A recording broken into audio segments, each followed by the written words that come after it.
gente que vive dando exemplo do passado.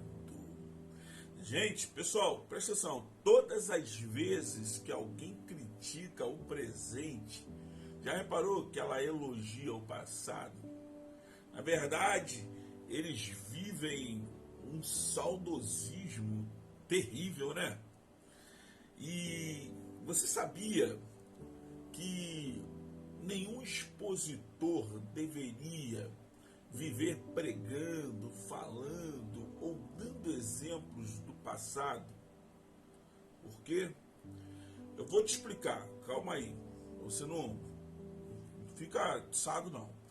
Toda história tem um legado.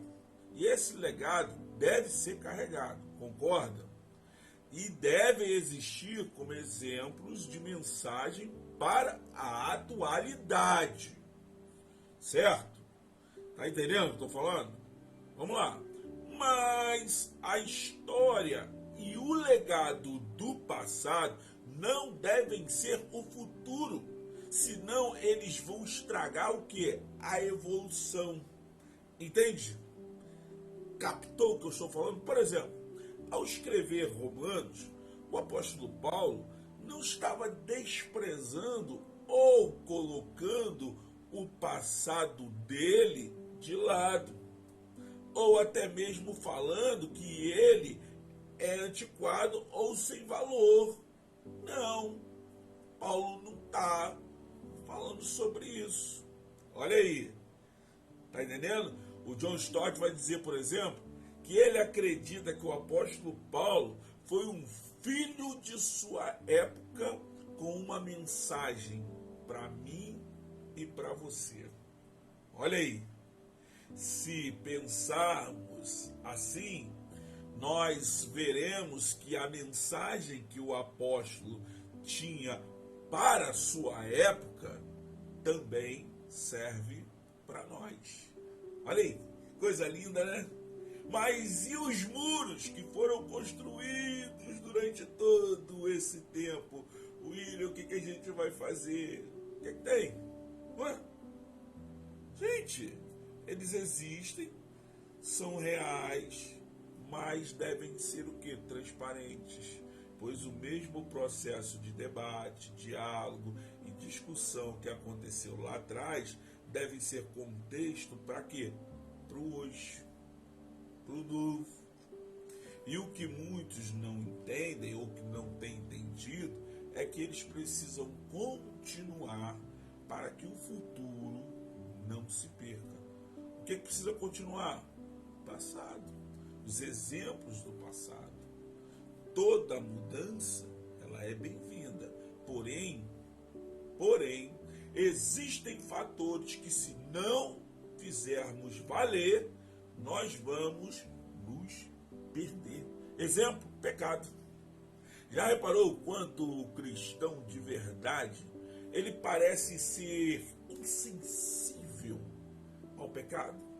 Ou seja, o cristão de verdade parece que é apático, desanimado, desinteressado, indiferente quando o assunto é pecado, não é? Já reparou isso? Mas eu disse parece, eu não disse que ele é, porque em Romanos 6, o apóstolo Paulo diz que a graça não o deixa permanecer no pecado, antes o livra do poder do pecado. Professor, explica. Claro. Preste atenção. Se liga aqui no que eu vou falar.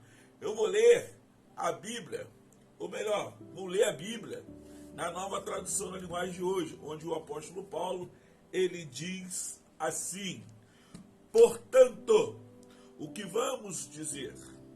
Será que devemos continuar vivendo no pecado para que a graça de Deus aumente ainda mais?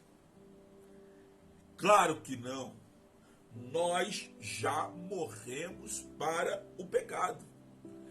Então, como podemos continuar vivendo nele?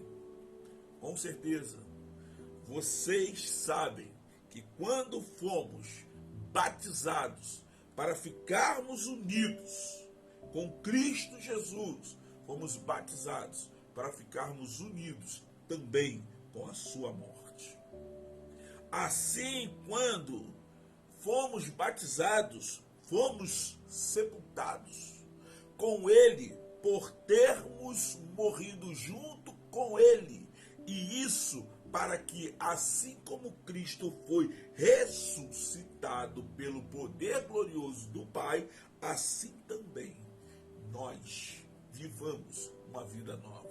Pois se fomos unidos com ele por uma morte igual a dele, assim também seremos unidos com ele por uma ressurreição igual a dele. Pois sabemos que a nossa velha natureza pecadora já foi morta com Cristo na cruz, a fim de que o nosso eu pecador fosse morto, e assim não sejamos mais escravos. Escravos de quê? Do pecado. Pois quem morre fica livre do poder do pecado. Se já morremos com Cristo, cremos que também viveremos com ele. Romanos capítulo 6, verso 8. Entende por que o crente de verdade, ele parece andar desligado? Ele já morreu com Cristo. Gente, breve tem mais. Fique ligado. Espero que você esteja gostando. Se você está gostando, compartilhe, curta, comente, marque 3 amigos que precisam ver esse vídeo. Deus te abençoe. Graça e paz.